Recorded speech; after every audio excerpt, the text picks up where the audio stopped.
talk about that. Trust, influence, and the critical role that listening happens to play in that. How is it that we get other people's attention, and how is it that they get ours? How does that work? I'll tell you what I learned from being in management consulting for a long time. I learned more often than not, I would run into the following situation. I had a client, I knew what the right answer for their problem was, and I was right. I knew that I was right. And I gave them the answer, and they didn't do it. Has that ever happened to any of you? Come on, everybody in the room, right? Now, I don't know what you think the right answer to that was. Here's the answer that I was taught being in management consulting. I was taught that this is another case of another stupid client. That's the problem. Stupid clients all over the place. Stupid clients on parade. What do you do with them? You double the number of Excel spreadsheets, increase the PowerPoint, increase the font, hit them between the eyes until they admit that you were right. That's what's to be done. Did it work any better for you than it ever did for me? I doubt it.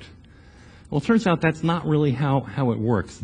I'm going to share with you some, the view, by the way, is expressed, this is a quote from one of the leading corporate sales training companies. The corporate buying process is a subcategory of rational decision making.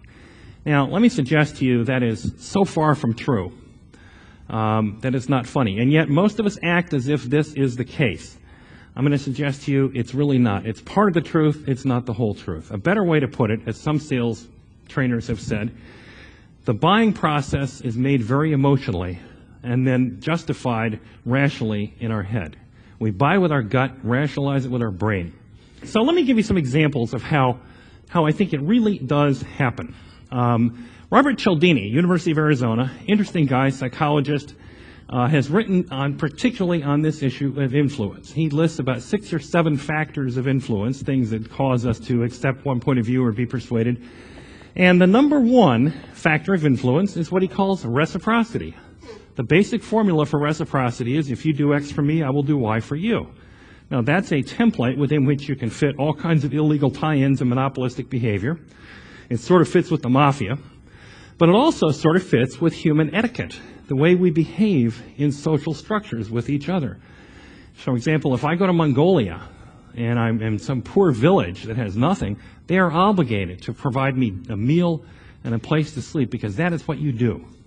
And I, in turn, having accepted such hospitality, am then obligated to them in very much the same way.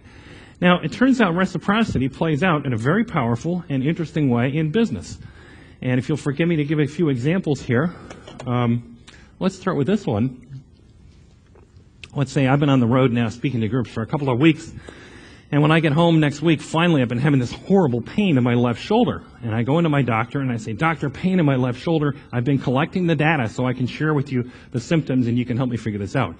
First of all, it happens after I eat fried chicken.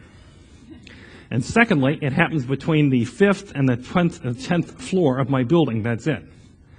And my doctor says, yeah, it's nothing. Take a couple of ibuprofen. I'll see you in a few months at your regular checkup. Bye. How do I feel? Come on. Yeah, a waste of a doctor visit. I feel dismissed, dissed, right? Misunderstood, badly treated. Here's the critical question, the behavior one. Do I or do I not buy the ibuprofen? Most of you will say, yeah, but grudgingly. Some of you are psychologically debilitated enough like me that you'll say, I'll show you, I'm not taking any ibuprofen. But none of us really like it, right? Now, completely different scenario. I go to my doctor, I say, "Doctor, pain in my left shoulder, I've been collecting data, symptoms to share with you. Number 1, it happens after I've been eating fried chicken. Number 2," and my doctor interrupts me, he says, "Wait a minute, back up to the fried chicken thing. Does it happen after you eat fried fish?" And I think, fried fish? Why, no, it doesn't. How did you know? And the doctor says, "Yeah, I thought so. Let me make another guess. It's like altitude related by any chance? Like maybe you notice it at different floors in a building?" "Yes, that's it. How did you know?" And the doctor says, "First of all, it's really nothing to worry about. It's this bizarre little interaction that you get in certain microclimates between the different kinds of cooking oils used for certain fast foods and barometric pressures. It is nothing to worry about, I assure you. A little bit of ibuprofen will take care of any symptomatic relief you need. Hey, I look forward to seeing you at our next appointment." Now how do I feel? Great, right? I have a brilliant doctor who couldn't have done it without me, by the way. Right? But most importantly, do I or do I not buy the ibuprofen? Absolutely, even I do. And not only that, we say, don't give me the generic crap, give me the good stuff. I want it branded. Which size bottle should I get? Where should I buy it at? And I'll take advice, right? What's the difference between those two scenarios? Nothing but listening, right? Has nothing to do with the content, nothing to do with the expertise, nothing to do with the answer. What's happening here, however, is the formula of reciprocity, which is implicit in that previous slide, Cialdini. If you listen to me, I will then listen to you. If you don't listen to me, I will not listen to you.